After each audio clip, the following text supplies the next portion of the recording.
आज मैं यहाँ राजयोग में आने वाली बाधाओं के बारे में चर्चा करूँगा।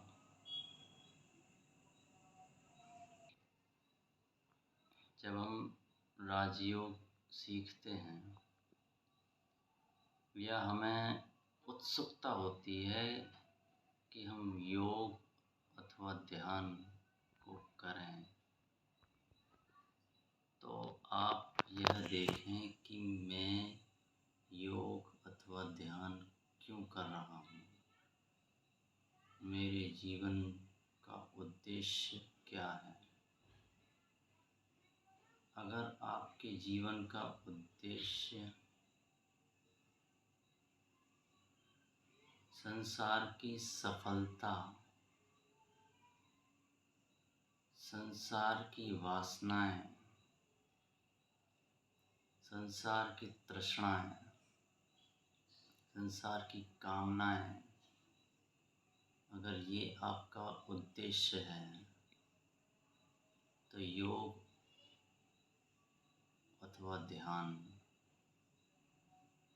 की तरफ आप ना जाएं।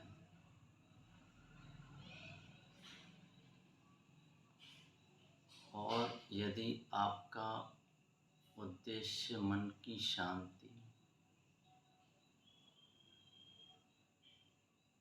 सच्ची खुशी,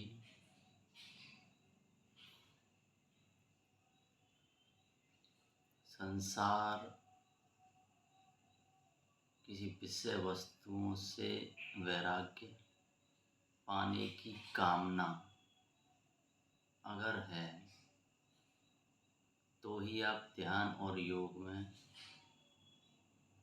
उत्सुकता दिखाएं या आगे बढ़ें। और मैं ये गलत नहीं कह रहा हूँ कि आपको संसार में सफलता पानी है तो मैं योग ना करूँ। योग ना करें, अगर आपको सफलता पानी है तो योग के रास्ते से ना जाएं सफलता पाने के लिए, या ध्यान के रास्ते से ना जाएं।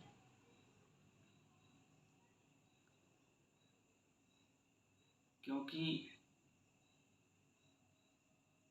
यदि आप योग और ध्यान के रास्ते से गए सफलता पाने के लिए, तो वो आपके लिए बहुत बड़ा बाधा बन जाएगा।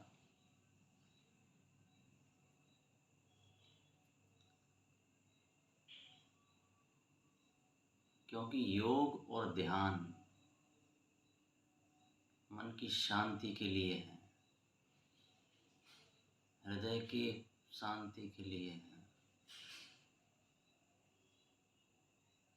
संसार से वैराग्य के लिए है। और जो आप संसार से वैराग्य के लिए राजयोग कर रहे हो और दूसरी तरफ आप सफलता के लिए प्रयास कर रहे हो, तो सफलता का प्रयास मन की अशांति है, शांति नहीं है। क्योंकि जब भी आप सफलता पाओगे तो आप का मन संसार की तरफ जाएगा, तो अशांत होगा, वो शांति नहीं होगी। क्योंकि संसार की सारी सफलताएं मन को और अशांत करती हैं, शांत नहीं करती हैं।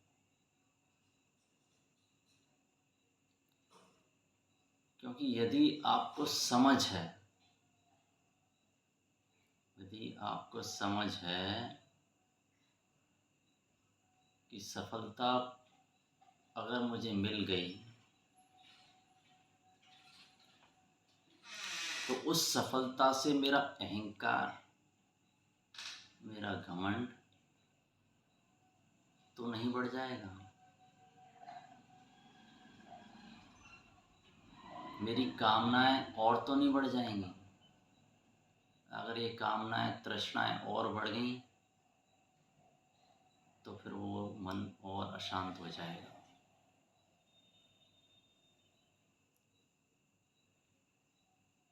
तो आपको अगर सफलता पानी है तो योग तो बेशक आप करें, लेकिन रास्ता योग को ना बनाएं सफलता पाने का। आप कर्म करें और योग और ध्यान से उसका कोई कोरिलेशन ना जोड़ें। क्योंकि ध्यान और योग साधनाएं सिर्फ मन की शांति के लिए हैं। संसार की भागदौड़ से उनका कोई लेना देना नहीं है। एक तरफ आप मन की शांति के लिए योग कर रहे हैं, दूसरी तरफ आप ये सोच रहे हैं कि मैं सफलता कैसे पालूं, मुझे सम्मान कैसे मिल जाए समाज में, मुझे धन कैसे मिल जाए, मेरी गरीबी कैसे मिट जाए।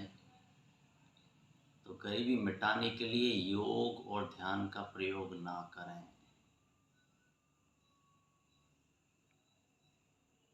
क्योंकि इससे मन और अशांत हो जाएगा। हाँ, मन की शांति मिल आ गई तो सफलता आपके पीछे खुद ही आ जाएगी। तो पहले तो ये तय करें कि मुझे मन को शांत करना है। और अगर आप गरीब हैं, अगर आप समाज आपको सम्मान नहीं देता, गरीबी है, पीड़ित हैं, दुख हैं, गरीबी का दुख, क्योंकि अमीरी के बाद भी दुख है। जो अमीरी के बाद दुख है, ध्यान और योग उनके लिए है, और जो गरीबी के बाद दुख है उनके लिए ध्यान योग नहीं है। ये समझ लें। वो अपनी गरीबी को पहले दूर करें। इस नॉलेज को सही से समझें। अपनी गरीबी को पहले दूर करें, फिर योग और ध्यान करें। तो आप योग और ध्यान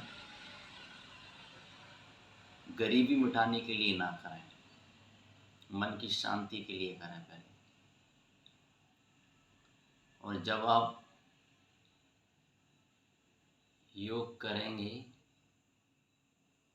तो यही उद्देश्य रखें कि पहले तो हम शांत हो जाएं। उद्देश्य लेके चलें। गरीब हैं तब भी योग करें, पर उद्देश्य यही करें कि मुझे धन नहीं चाहिए, मन को पहले शांत करना है।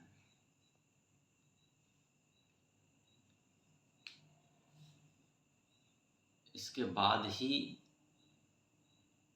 प्रयास करेंगे, कर पाएंगे कि धन को अब कैसे कमाया जाए। पहले ही आप सोचेंगे कि मुझे धन चाहिए, या राजयोग से या ध्यान से मुझे धन या प्रतिष्ठा मान सम्मान चाहिए, तो ये आपको जीवन में कभी सफल नहीं होने देगा। ये निश्चित मान लें। आप ध्यान और योग या परमात्मा से कुछ कभी भी कुछ भी चाहने की कामना ना करें।